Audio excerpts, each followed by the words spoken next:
boa tarde a todos. Sejam mais uma vez bem-vindos ao nosso trabalho de fisioterapia, a essa casa de Medellín. Que sejam todos abraçados, amparados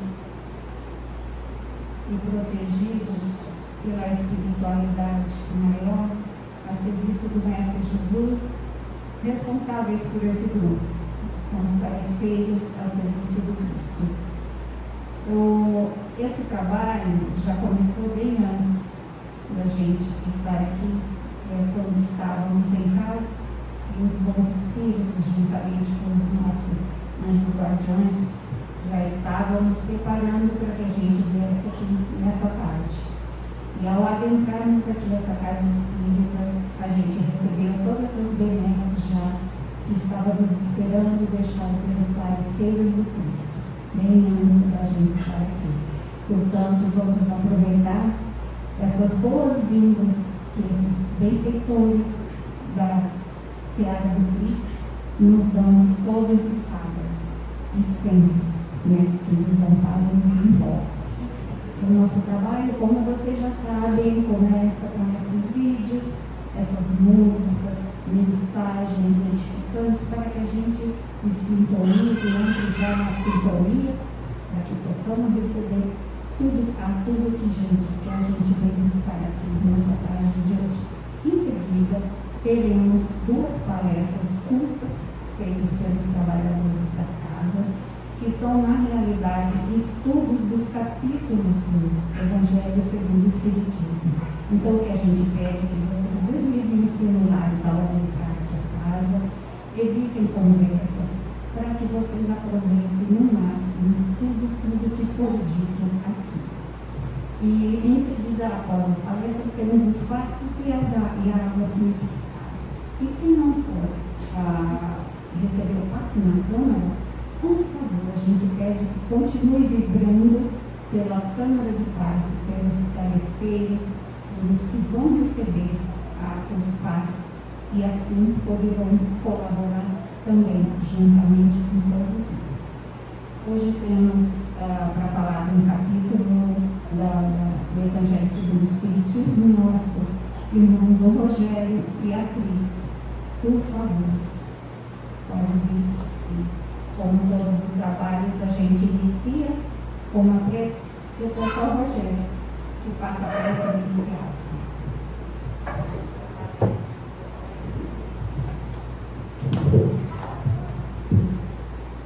Boa tarde a todos. Mais uma vez, sejam bem-vindos. Eu convido a todos, então, a sentar de forma confortável em suas cadeiras, aproveitando esse ambiente, esse clima. Vamos elevar o nosso pensamento a Deus e a nosso Mestre Jesus e agradecer por mais um dia de trabalho de fisioterapia, mais um dia de amparo que nós recebemos aqui e de conhecer mais um pouquinho a doutrina do nosso Mestre Jesus. Mestre Jesus, muito obrigado por essa oportunidade.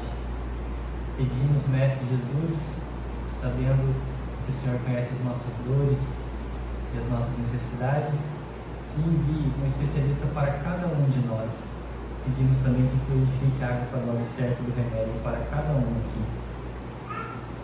Mestre Jesus, possamos compreender os ensinamentos que forem passados aqui hoje de maneira fácil, tranquila, e que possamos aplicá-los no nosso dia a dia cada vez mais, tornando a nossa vida mais tranquila e mais feliz.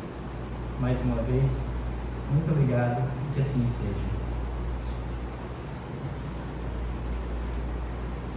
Bom, dando continuidade então no estudo do Evangelho segundo o Espiritismo, o Luiz iniciou o capítulo 7 semana passada e eu vou finalizar ele hoje, vou falar dos itens 7 a 13.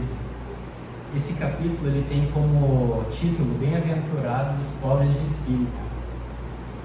As bem-aventuranças fazem parte do Sermão do Monte, que está no Novo Testamento, e é um manual de conduta e moral que Jesus nos deixou. Esse manual de conduta ele nos leva à verdadeira felicidade. Mahatma Gandhi disse certa vez que se todas as leis e todos os códigos morais da humanidade fossem destruídos e restasse apenas esse Sermão do Monte, nada estaria perdido. E nesse capítulo, nós vimos semana passada que quando Jesus disse pobres de espírito, ele se referiu aos humildes e não aos pobres de inteligência, ou aos que faltam inteligência.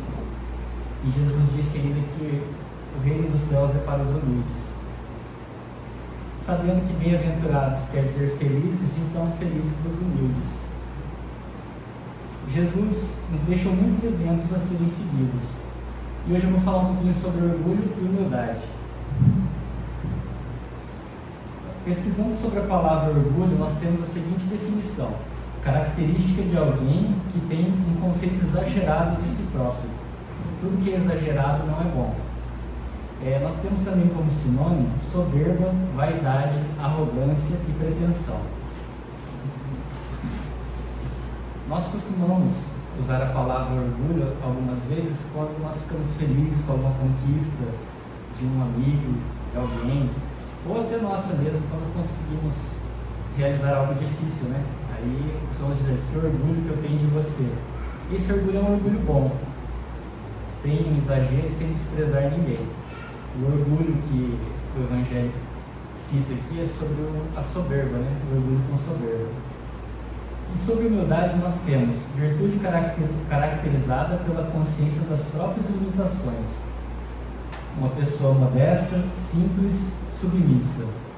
Ser humilde não é não ter recursos financeiros, também não é ser covarde. Ser humilde é saber que todos somos iguais, independente dos nossos diplomas, dos nossos cargos, da nossa condição financeira e da nossa posição social. Ser humilde é respeitar a condição evolutiva de cada um, respeitar os defeitos dos outros, assim como nós também precisamos que aqueles que estão um passo à frente de nós respeitem as nossas limitações. É reconhecer as nossas imperfeições e corrigi-las aprendendo com elas, progredindo moralmente a cada dia. É reconhecer também que nós também damos muito trabalho para os outros. A humildade é uma das virtudes mais importantes para o progresso espiritual, talvez a mais importante virtude e uma das mais difíceis de conquistar. Nas instruções dos Espíritos, no item 11, nós temos uma mensagem assinada pelo Espírito Lacordaire. É uma mensagem longa que vale a pena, se vocês tiverem oportunidade, de ler ela na íntegra. É uma mensagem que nos consola, nos encoraja e nos incentiva a seguir no caminho do bem. Eu vou ler uns trechos da mensagem aqui, e esse Espírito, já no começo da sua mensagem, ele vem com humildade, agradecendo a Deus por conceder a esses Espíritos, aqui ele diz, a esses pobres Espíritos, né, que antes habitavam a Terra, a poder contribuir com o nosso progresso, de nós que estamos encarnados agora aqui, através dessas mensagens. E ele pede também ajuda aos Espíritos superiores que auxiliem para que essa mensagem chegue com clareza até nós e que ele possa ser luz para quem está em dificuldade. Então ele diz assim: a humildade é virtude muito esquecida entre os homens, bem pouco seguidos são os exemplos que tivemos dela. Será que sem humildade podemos ser caridosos com o nosso próximo? Claro que não, pois este sentimento iguala aos homens, dizendo-lhes que são todos iguais, são todos irmãos, que devem auxiliar uns aos outros e os induz ao bem. Sem humildade, apenas se enfeitam de virtudes que não possuem. É o mesmo que vestir uma roupa para esconder as deformidades do corpo. Então, sem humildade não tem como ser caridoso. É por isso que a primeira bem-aventurança é a humildade, os pobres de espírito. A partir dessas, nós abrimos o coração e os caminhos para as outras bem-aventuranças. Como passar pelas aflições, né? Bem-aventurados os aflitos, sem ter humildade, sem reconhecer que somos pequenos, que Deus está acima de nós. Ele cita aqui também que muitos inteligentes, quem tem inteligência muito elevada, quem tem muito poder em bens materiais, não acredita em Deus, porque acha que não tem ninguém acima deles. E como ser mansos e pacíficos sem humildade? Como ser misericordioso sem humildade? Como ele disse, sem humildade a gente apenas está fingindo que é caridoso, né? se enganando. O orgulho é o terrível adversário da humildade. Por acaso distingue alguém pelo corpo? Por acaso Deus distingue alguém pelo corpo? O corpo não é o mesmo que o corpo do pobre não é o mesmo que o do rico? Terá o Criador feito duas espécies de homens? Tudo que Deus faz é grande e sábio, portanto, nunca atribua a Ele as ideias criadas pelos cérebros orgulhosos que possuem. Aqui ele diz respeito também aos que se acham melhores pela condição e pelos bens que possuem. Aí ele continua: rico, enquanto você dorme em seus aposentos dourados, ao abrigo do frio, milhares de irmãos iguais a você dormem na sarjeta. O infeliz que passa fome é também seu semelhante. Ao ouvir isso, sei que seu orgulho se revolta. Você até concordará em dar-lhe uma esmola, mas apertar-lhe a mão fraternalmente, nunca. Então é fácil a gente dar uma esmola sem se envolver com o problema daquela pessoa, sem saber qual que é a real necessidade dela. Muitos de nós não estamos realmente preocupados com a verdadeira necessidade do outro. Às vezes nós apenas nos enganamos acreditando que estamos fazendo caridade. Em Coríntios 13, versículo 3, o apóstolo Paulo diz: e ainda que eu distribuísse toda a minha fortuna para o sustento dos pobres, e ainda que entregasse o meu corpo para ser queimado e não tivesse caridade, nada disso me valeria. Então, em nosso grupo de estudos aqui que a gente sempre está estudando, nós sempre batemos nessa tecla, né? Que Paulo diz assim, que se ele der tudo que ele tem, até o corpo, e se ele não tiver caridade, nada disso me valeria. Nós temos que prestar atenção nesse me, né? Quer dizer assim, toda ajuda que nós fizermos ao necessitado, ela tem valor para quem recebeu, mas para nós que fizemos sem caridade não tem valor algum. Só tem validade para quem recebeu mesmo. Então é bem importante prestar atenção nessa palavra me, né? E voltando para a mensagem, todos são iguais na balança divina. Só as virtudes as distinguem aos olhos de Deus. São da mesma essência todos os espíritos e formados de igual massa todos os corpos. Os títulos e os nomes em nada modificam o corpo. Eles permanecerão no túmulo e não garantirão a verdadeira felicidade prometida para os eleitos. Apenas a caridade e a humildade são verdadeiros títulos de nobreza. Todos aqueles que sofrem com as injustiças dos homens, sejam tolerantes com as faltas dos irmãos, lembrando que vocês também não estão isentos de culpas. Isso é ser caridoso e também humilde. Se estão sofrendo por calúnias, curve a cabeça sobre essa prova.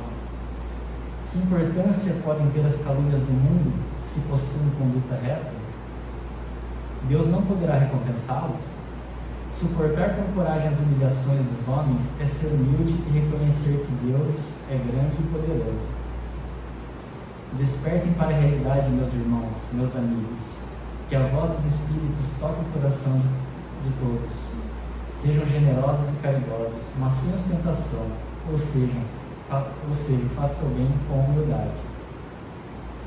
Que cada um destrua pouco a pouco os altares que ergueu do orgulho. Resumindo, sejam verdadeiros cristãos e terão o reino da verdade. Deus nos dá muitas provas de sua bondade, não duvidem disso. Nós viemos preparar os caminhos para o cumprimento das profecias. Sempre que o Senhor der uma manifestação de sua clemência, que seu enviado celeste possa encontrá-los reunidos e formando uma grande família. Que seus corações mansos e humildes sejam dignos de ouvir a palavra divina que ele trará. Que o mensageiro encontre em seu caminho apenas as flores que colocaram nele por terem retornado ao bem, a caridade e a fraternidade.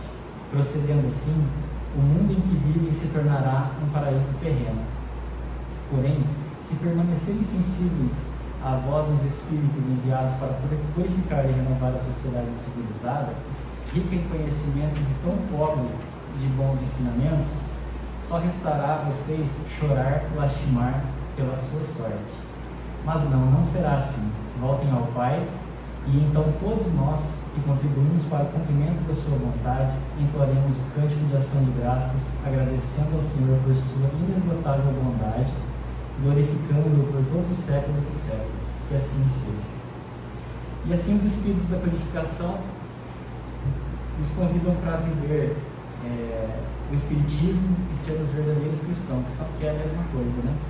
Que nós possamos então trabalhar o nosso orgulho, que nos tornarmos cada dia melhor e contribuir na sua obra, transformar esse planeta num mundo melhor. Nós estamos passando por um momento de transição, saindo de um mundo de provas e expiações e indo para um mundo de regeneração.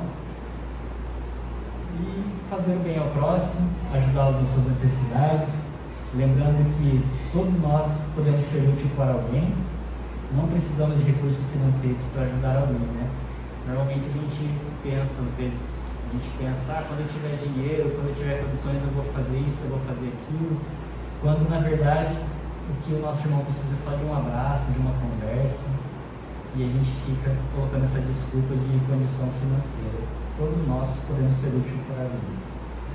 Então que nós possamos lembrar esses exemplos do nosso Mestre Jesus. Muito obrigado, uma boa tarde.